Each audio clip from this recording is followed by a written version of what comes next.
정말인가요? 내 이름은 종타쿠 오덕이죠. 우리 종대 여러분, 오늘 하루는 어떠셨나요?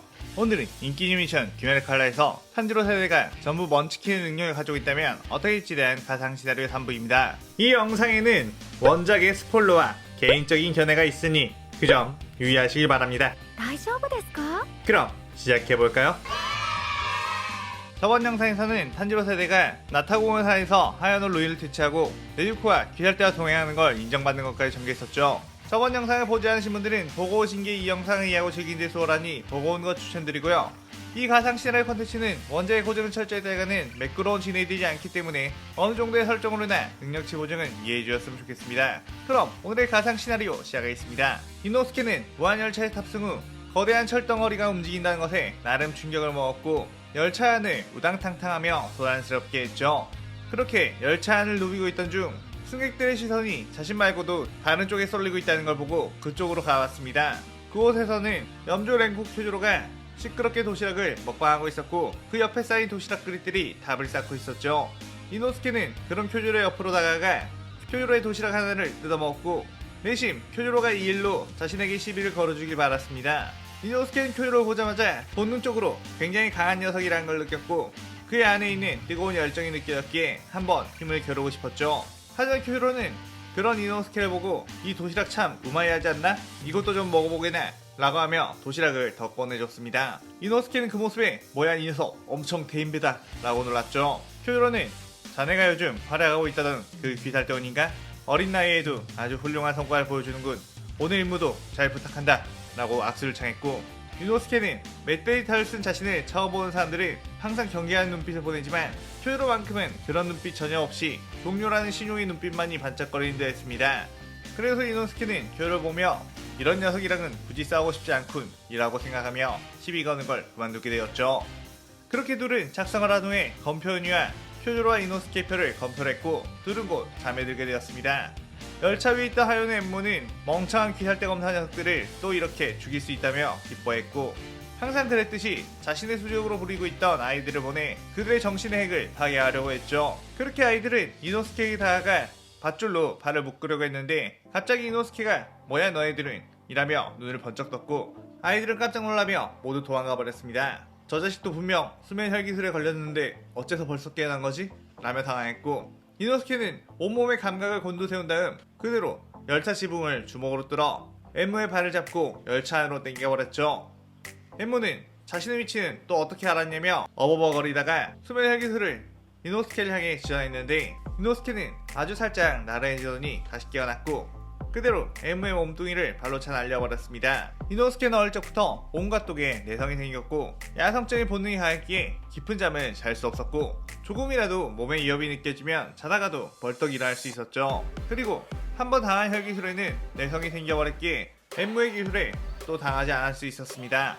엠무는 자신의 계획이 들었다는 걸 알자 곧바로 열차의 융합을 시도했고 이노스케는 저돌뱅진으로 뛰어와 엠무의 목을 베어버렸지만 이미 열차와 융합이 되고 있었기에 소멸하지 않았죠. 그러자 이노스케는 온갖 신경을 집중하며 이 거대한 열차를 하나의 생명체라고 인식했고 본능이 이끄는 대로 발걸음을 옮기게 되었습니다. 맹수는 처음 보는 대상일지라도 상대가 자신보다 훨씬 거대한 존재일지라도 어떤 곳을 물어뜯으면 치명상을 입힐 수 있을지 알았기에 이노스케는 그대로 짐승의 호흡으로 자신의 발밑의 열차의 바닥을 힘껏 찢어발겼죠. 그러자 발밑에 목뼈가 보였고 이노스케는 마구마구 날카로운 칼날로 그 부분을 베어내버리자 결국 열차 전체가 잘리며 엠무가 소멸하게 되었습니다. 그러다 큐조로도 잠에서 깨어나게 되었고 순식간에 일어난 싸움의 여파를 보며 주인 자신이 잠만 자고 있었다는 것에 너무나도 부끄럽다고 했죠. 이노스케는 그게 괜찮다고 이곳에 있는 녀석 역시 애송이였기에 혼자서 충분했다고 했습니다. 큐조로는 이노스케에게 훌륭하다고 칭찬했고 이노스케는 의기양양한 몸짓으로 뿌듯했죠. 그런데 그때 큐조로와 이노스케는 동시에 한쪽을 응시하며 경계를 했고 그쪽에서 엄청난 귀기를 가진 누군가가 뛰어오는 걸 목격했습니다. 큐조로는 이노스케에게 조심해 저 녀석은 내가 막겠다 라고 하며 화염의 호흡으로 뛰어나갔고 그 혈기의 공격을 전했죠. 그 혈기는 자신의 공격을 받아내다니 이거 재밌겠다며 웃었고 그의 눈에는 상한 삶의 표식이 있었습니다. 큐조로와 아카자는 치열한 공방전을 펼치며 서로의 공격을 서로에게 먹였는데 혈기인 아카자에게 남은 상처는 금방 회복해버렸고 큐조로의 상처는 누적이 되었죠. 아카자는 큐조로의 실력에 점점 놀라며 이대로 죽이기에는 아깝다며 혈기화되라는 제안을 했고 쿄요로는 단호하게 거절하며 다시금 아카자에게 공격을 날렸습니다. 그 모습을 멍하니 쳐다보고 있던 이노스케.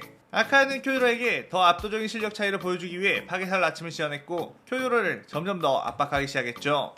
쿄요로는 여러 군데의 부상을 입은 상태로도 꿋꿋이 버티고 있었고 아카자는 그 기회가 참 놀랍지만 이젠 죽으라며 파괴살 공격을 하려고 했는데 갑자기 옆쪽에서 배터리타를 쓴 녀석의 기척이 무시무시하게 느껴졌고 자신을 향해 언제라도 달려들 것 같은 투기에 움찔했습니다. 아카야는 이 내가 저런 녀석에게 긴장을 한다고? 라며 자존심이 상했고 아카야는 쿄요로는 더 이상 부상 때문에 싸우지 못할 것 같으니 신경 쓰이는 저 녀석을 먼저 죽여버려야겠다는 생각으로 이노스케에 뛰어들었죠.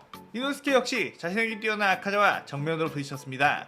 피가 사방팔방으로 튀기며 둘은 난타전을 펼쳤고 이노스케는 아카자에게 전혀 밀리지 않고 끊임없이 싸웠죠. 아카야는 이노스케를 상대하며 분명 이자는 인간일 뿐이며 치열한 싸움을 펼치고 있는데도 자꾸만 몸에 공포라는 감정이 심해 들어왔고 이노스케를 때리면 때릴수록 어쩐지 자신이 패배할 것 같다는 생각이 들었습니다. 마치 먹이사슬 최정점에 서 있는 맹수들을 만난 느낌. 아카자 역시 과거 인간이었던지라 본능적으로 맹수에 대한 공포가 있었고 언제라도 내 목을 뜯어먹힐 것 같다는 생각을 했죠. 이노스케는 방금 전 쿄요로와 아카자가 치열하게 싸우고 있는 걸 보자 마음속에 있는 무언가가 폭발하듯이 들끓었는데 강한 존재들의 싸움을 지켜보는 것 마치 예전에 자신을 키워줬던 왕 메테지와 시긴곰이 그 산을 군림하기 위해 벌였던 사륙전이 떠올랐고 이노스케에게 그 경험은 맹수로서의 첫 번째 각성을 일으켰던 사건이라 그 기억이 다시 떠오르자 이노스케는 그저 피를 원하는 한 마리의 맹수가 되어버렸습니다. 그렇게 아카자와 싸우며 입는 상처는 오히려 맹수에게는 아드레날린을 분비하게 했고 더욱더 강력한 공격을 퍼볼 수 있었죠. 아카자는 시간이 갈수록 파괴살 아침이 이노스케의 공격을 잊지 못하고 있다는 걸 깨달았고 연이어서 이노스케에게 공격을 허용당하며 팔다리 이곳저곳이 베어뜯겨져 버렸습니다. 이노스케의 쌍칼은 하나하나 다른 곳을 향하는 투기였기에 나침으로 하나를 잃고 피한다고 해도 또 하나의 강력한 공격이 들어왔기에 투기를 잃고 피하는 것이 습관이 되어 있는 아카자는 맹수의 본능만을 가지고 싸우는 이노스케에게 점점 밀리게 되었죠. 아카자는 이건 자신이 생각하는 강자와의 대결이 아니라며 네 녀석은 무도인이라고 할 수 없다고 소리치며 후퇴를 하려고 했습니다. 그때 자신의 나치에 포착된 엄청난 투기 쿄요로가 화염의 오이 연옥을 시전해 빠르게 뛰어와 아카자의 몸을 베어버렸고 우리 귀살대 검사들은 너네들과 대결을 하려고 싸우는 것이 아닌 너네를 처단하기 위해 싸우는 거지 라고 했죠. 아카는 가까스로 쿄요로에게 목이 베이는 것을 피했지만 이미 몸은 만신창이가 된 상태. 순간 섬뜩한 기분이 들어 옆을 보니 어느새 이노스케가 거대한 맹수의 느낌으로 다가와 양칼로 목을 찢어 발겨버렸고 아카자의 목은 그대로 하늘 높이 치솟아 올랐습니다. 이노스케는 아카자의 목을 자르자마자 그대로 땅바닥에 쓰러져 버렸고 쿄요로는 이노스케에게 괜찮느냐며 다가왔지만 이노스케는 숨을 쉬지 않았죠. 쿄요로는 정신 차리라며 이노스케에게 심폐소생술을 하려고 했는데 그 순간 아주 조금씩 숨을 쉬는 소리가 들렸습니다. 마치 에너지를 최대한 보존하기 위해 동면에 취한 듯한 느낌으로 자고 있는 이노스케. 쿄요로는 이 녀석 진짜 짐승인가? 라며 놀라워했고 자신도 긴장이 풀리자 바닥에 툭 주저앉아 귀살대의 지원을 기다렸죠. 쿄요로와 이노스케가 상현3의 아카자를 잡았다는 소식에 귀살대에서는 난리가 났고 처음 잡은 상현 혈기가 상현3의 거물이라는 것에 모두 축하하는 분위기였습니다. 우부야시키 장군은 쿄요로에게 정말 수고했다며 공로를 치하했는데 쿄요로는 자신은 한 일이 거의 없다고 저 이노스케 소년이 전부 다 한 거나 다름없다고 했죠. 그러면서 자신은 이번 싸움으로 한쪽 눈을 잃고 온몸의 뼈가 성한 곳이 없으니 오랜 기간 주의 임무를 할 수가 없다고 염주의 공석을 이노스케에게 맡기는 게 좋을 것 같다고 했습니다. 우부야시키 장군은 쿄요로의 그 말에 이노스케의 계급은 주가 되려면 아직 멀었지만 그 누구도 해내지 못했던 상현태치라는 공로가 있으니 특진으로 주의 자리로 올리겠다고 했죠.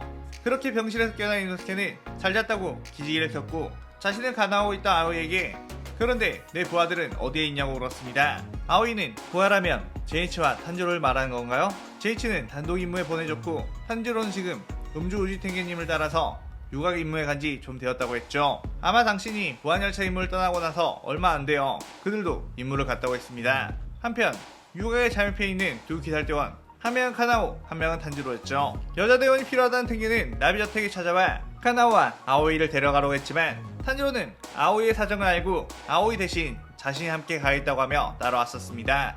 덕분에 탄지로는 여장을 해야만 했고 예쁘지 않다는 이유로 가게에서 잡일을 도맡아서 하게 되었죠. 반면 카나오는 너무나도 조용해 손님을 상대하기엔 어렵긴 하지만 그녀가 가지고 있는 고풍적인 분위기는 딱히 뭘 하지 않아도 손님들이 카나오에게 빠져버리겠습니다. 탄지로 역시 그런 카나오의 모습에 내심 설렜고 카나오와 함께하는 이 임무에서 카나오와 친해져야겠다는 생각으로 말을 자주 걸었지만 카나오는 동전을 던진 후 탄지로를 그저 무시했죠. 그런 중 카나오가 일하던 유아에서 지배인이 죽는 일이 생겼고 모두가 어수선한 분위기가 되었습니다. 그때 곳에 오기란인 와라비 이메가 곧 개점 시간인데 멋들 하느냐고 일할 준비나 라고 했죠. 그때 카나오가 조용한 목소리로 지배인은 당신이 주인 것 같네요 라고 했고 와라비 이메는 그게 무슨 소리냐며 발끈했습니다. 카나오는 지배인의 피가 당신의 소매에 조금 튀어 있으며 지배인의 옷에 소량의 조각이 손톱에 박혀 있다고 했죠. 와라비 이메는 그 말에 자신의 소매와 손톱을 봤는데 진짜로 그렇게 되어 있었고 자신도 엄청나게 가까이서 봐야만 알 수 있는 걸 어떻게 찾아내는 거지? 라며 당황했습니다. 그러자 주변에 있는 유녀들이 그게 정말이냐고 와라비 이메를 경계했고 와라비 이메는 열이 받아 어차피 들통난 이상 여기 있는 모두를 죽여버리겠다며 혈기의 모습으로 변했죠. 그녀의 정체는 상현육 다키는 곧바로 오비를 날려 카나오를 공개했는데 카나오는 당황하지 않고 그 오비를 훌쩍 피해버린 뒤 천장에 숨겨놓은 자신의 일륜도를 꺼냈습니다. 다키는 너 귀살대 검사였던가? 너 이름이 뭐냐? 여기에 몇 명의 귀살대원이 온 거지? 라고 물었고 카나오는 갑자기 동전을 던진 뒤 잡고 뒷면이 나온 걸 확인한 후 다키의 말을 무시해버렸죠. 다키는 별다른 감정 표현을 하지 않는 카나오를 보고 답답해 분통이 터졌고 그대로 죽여주겠다며 수많은 오비를 날렸습니다. 하지만 카나오는 그 오비들을 간발의 차이로 전부 피해버렸고 그대로 꽃의 호흡으로 접근 후 다키의 몸 이곳저곳을 베어버렸죠. 다키는 카나오의 엄청난 실력에 놀랐고 카나오의 여유로운 몸동작에 자신의 실력보다 카나오가 강하다는 것을 깨달았습니다. 그래서 카나오에게 일부러 모기 베인 후 안심을 시키고 방심한 틈을 타 오빠 규타를 내보내 기습할 작전을 짰죠. 그때 카나오가 다키에게 넌 지금 인간이 거짓말할 때 표정을 짓고 있어. 그리고 너의 그림자에 숨어있는 그 혈기는 언제쯤 나올 셈이지? 라고 하며 씩 웃었고 그렇게 이 시나리오 3부가 끝이 나게 됩니다. 이 시나리오에서는 탄지로 세대의 캐릭 하나하나의 매력을 극대화시키기 위해 탄지로 세대 전체가 함께 다니는 것보다 따로따로 활약을 하는 그림을 넣어볼 거예요. 오늘의 가상 시나리오에 대한 감상평 많이 남기시고 다음 시나리오 4부도 많은 기대 부탁드려요. 오늘 영상 즐겁게 보셨다면 구독, 좋아요, 알림 설정 누르는 거 잊지 마시고요. 그럼 오늘은 이만 사요나라.さようなら。